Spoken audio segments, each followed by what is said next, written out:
Film शुरू होती है पहाड़ों की एक सुनसान गुफा से। वहाँ हम देखते हैं दो बहनें एबी और बेथ। माँ के जाने के बाद बेथ की पूरी दुनिया बस एबी ही बन गई थी। सब कुछ सामान्य लग रहा था, लेकिन तभी खबर आई कि बेथ को जानलेवा कैंसर है। दुनिया अचानक ही बदल गई, लेकिन बेथ ने हिम्मत नहीं खोई। एबी ने इलाज ढूंढना शुरू किया और पता चला कि इलाज मौजूद है, लेकिन कीमत इतनी थी कि सुनकर ही दिल बैठ जाए। एबी के पास पैसे नहीं थे, इसलिए उसने सबसे खतरनाक काम चुन लिया। वो यूरोप और रूस की ठंडी सीमा पर जियोलॉजिस्ट बन गई, जहाँ उसे पहाड़ों में यूरेनियम खोजना था। काम इतना खतरनाक था कि हर कदम पर जान को खतरा था, लेकिन अच्छा वेतन उसे मजबूर कर रहा था। एबी ने पूरी मेहनत और लगन से काम किया, लेकिन पहाड़ों ने उसे खाली हाथ लौटाया। हार मानने के बजाय उसने अपने साथी से कहा कि उन्हें और गहरे घने जंगलों में जाना होगा। उसका साथी ये खतरनाक कदम लेने को तैयार नहीं था, क्योंकि ये उनके लिए बड़ा खतरा था। ऊपर से रूसी सीमा भी थी, जहाँ उन्हें जाने की इजाजत नहीं। परेशान होकर एबी खैरा के पास जाती है। उसी रात पिता का कॉल आता है कि बेथ की तबीयत और बिगड़ गई है। एबी को चिंता थी कि कंपनी ने कोई एडवांस नहीं दिया।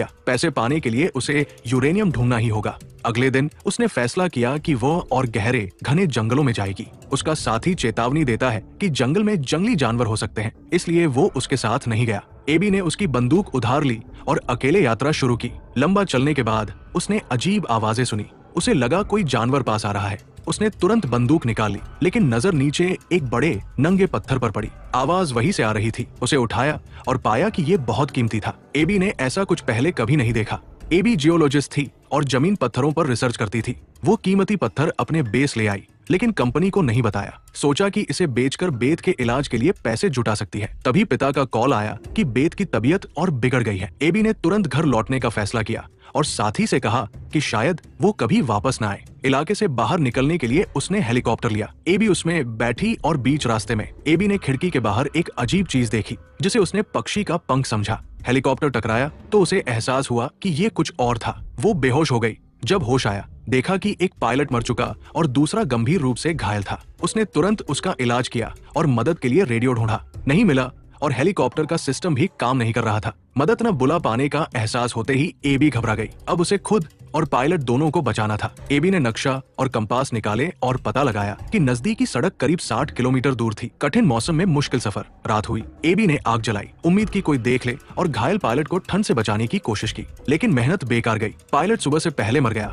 और किसी ने आग नहीं देखी। एबी ने समझा कि यहाँ रहकर मदद का इंतजार व्यर्थ है। उसने सप्लाई, खाना, बंदूक और वॉकी टॉकी लेकर आगे बढ़ने का फैसला किया। वॉकी टॉकी का सिग्नल कमजोर था क्योंकि बैटरी कम थी। एबी ने हेलीकॉप्टर की बैटरी से इसे चार्ज किया और उसी वॉकी टॉकी पर जॉन की आवाज सुनी। हैरानी की बात ये थी कि जॉन का हेलीकॉप्टर भी पास ही क्रैश हो गया था। उसने बताया कि पास में झील और जंगल है। उसकी हालत भी बहुत खराब थी। कई हिस्से काम नहीं कर रहे थे और टांग गंभीर रूप से घायल थी। उसका कम्युनिकेशन सिस्टम भी खराब था, इसलिए वो मदद नहीं बुला पा रहा था।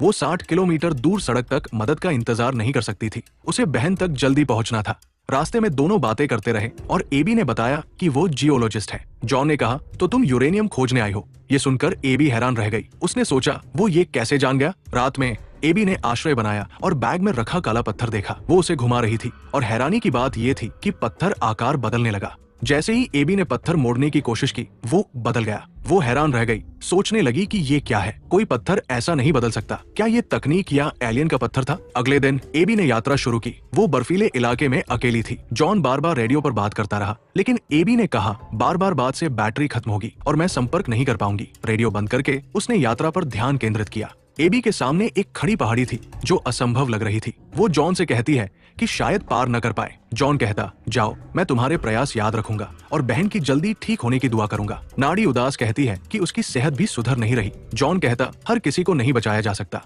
एबी गुस्से में फूटती है और कहती, अभी मुझे सलाह नहीं चाहिए, बस हौसला चाहिए। जॉन कहता है, जो सही लगे करो। एबी कठिन पहाड़ी चढ़ना शुरू करती है। जगह न मिलने पर चाकू इस्तेमाल करती, लेकिन फंसकर टूट जाता है। तब उसे पत्थर याद आता, जिसे वह चाकू में ढालती और ऊपर बढ़ती है। पत्थर उसकी मुश्किलें आसान करता है। वो इसे खुद को धकेलने में इस्तेमाल करती और चोटी तक पहुंचती। चोटी पर पहुंचकर उसे एहसास होता है कि उतरना इससे भी कठिन होगा। ये जगह खड़ी चट्टान जैसी थी और अगर एबी गिरती तो जान चली जाती। उसने पत्थर को रस्सी में ढाला और सावधानी से उतरना शुरू किया। उतरते ही जॉन ने चेतावनी दी कि आगे रूसी सीमा है और अगर वो वहां गई तो गोली लगेगी। डर के बावजूद एबी वापसी की ओर बढ़ी, लेकिन अचानक फिसल गई। पत्थर फिसला और वो ढलान से गिरकर गंभीर रूप से चोटिल हो गई। उसने टांग पर पट्टी बांधी और बिना रुकावट दृढ़ता से सफर जारी रखा।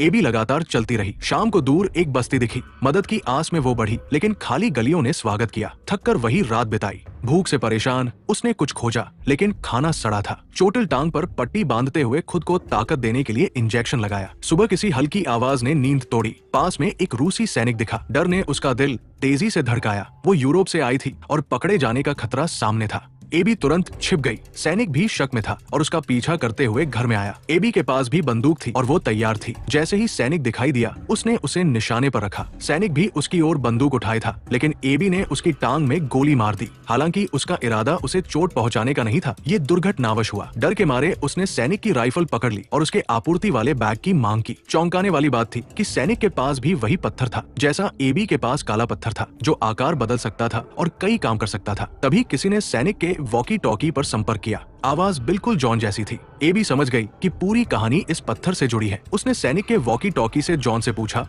तुम कौन हो और क्या चाहते हो? लेकिन कोई जवाब नहीं आया। एबी घायल सैनिक की मदद करती है। उसने उसकी चोट पर पट्टी बांधी और कहा, अगर मदद चाहिए मैं तुम्हें बेस तक ले जाऊंगी। सैनिक मान गया, क्योंकि वो भी भटक कर यहाँ आया था। जॉन अभी भी संपर्क में था, लेकिन मंशा स्पष्ट नहीं थी। दोनों घायल थे और आगे बढ़ना मुश्किल था। दिलचस्प बात ये थी कि वे दुश्मन थे, एक यूरोप से, दूसरा रूस से। बट यहाँ कोई शत्रुता नहीं थी, क्योंकि दोनों जानते थे कि उन्हें एक दूसरे की जरूरत थी। वे आगे बढ़ते रहे, लेकिन सैनिक की चोटें और बिगड़ती गई। जॉन एबी से अजीब बातें कर रहा था, जैसे उसे डराना चाहता हो। एबी को समझ आया कि जॉन का काले पत्थर से नाता है। डर के मारे उसने पत्थर बैग से फेंक दिया। इसी बीच उसने देखा कि सैनिक के पैरों के नीचे झील की बर्फ टूट गई और वो गिर गया। एबी मदद के लिए पीछे गई, लेकिन उसके पैरों के नीचे भी बर्फ टूट गई और वो भी झील में गिर पड़ी। झील का पानी इतना ठंडा था कि एबी का पूरा शरीर सुन्न हो गया। फिर भी उसने मुश्किल से खुद को बाहर निकाला। मदद के लिए आवाज लगाई, लेकिन कोई नहीं आया। उसने गीले कपड़े उतार दिए ताकि शरीर गर्म रहे। तभी फिर से जॉन की आवाज सुनाई दी। गुस्से में उसने रेडियो की बैटरी निकालकर फेंक दी, लेकिन आवाज आती रही। आखिरकार थकी और घायल एबी सो गई। नींद में उसने अपनी बहन के साथ बिताए खूबसूरत पल याद किए। कुछ देर बाद एबी की नींद हेलीकॉप्टर की आवाज से खुली। वो खुश हुई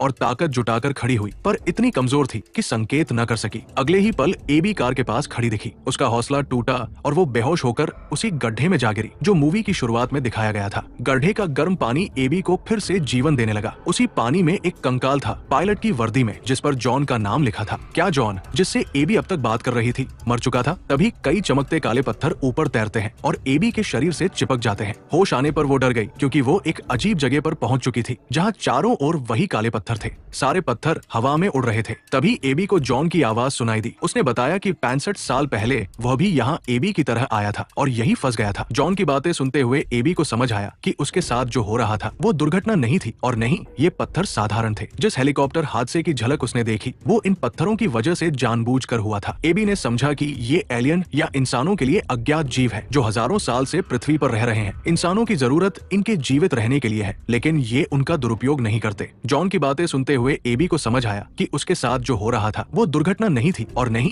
ये पत्थर साधारण थे। जिस हेलीकॉप्टर हादसे की झलक उसने देखी, वो इन पत्थरों की वजह से जानबूझकर हुआ था। एबी ने समझा कि ये एलियन या इंसानों के लिए अज्ञात जीव है, जो हजारों साल से पृथ्वी पर रह रहे हैं। इंसानों की जरूरत इनके जीवित रहने के लिए है, लेकिन ये उनका दुरुपयोग नहीं करते। एबी को विश्वास नहीं हुआ। वो अंदर गई और अपनी बहन से मिली, लेकिन ये सब सिर्फ एलियंस का भ्रम था। होश आने पर वो अपने घर के दरवाजे के सामने खड़ी थी। दरवाजा खोलते ही बर्फीली आंधी सामने थी। एबी उसमें चली गई और दृश्य धुंधले हो गए। अचानक दिखाया गया कि उसे बचा लिया गया। जागने पर वो दोस्त के अपार्टमेंट में थी। फिर तुरंत बहन के पास गई, जहां उसने उसकी अंतिम सांस देखी। अंत में एबी अपनी बहन के अंतिम पलों में उसके साथ थी। एलियंस ने उसकी इच्छा पूरी की थी। वो चाहती थी कि अपनी बहन के आखिरी पलों में उसके साथ रहे। मूवी के अंत में एबी अपनी बहन और पिता के साथ थी। जैसा जॉन ने उसे बताया था, उसने मृत्यु को स्वीकार कर लिया। अब वो अपनी बहन की मौत के लिए तैयार थी। मूवी इसी भावनात्मक दृश्य के साथ समाप्त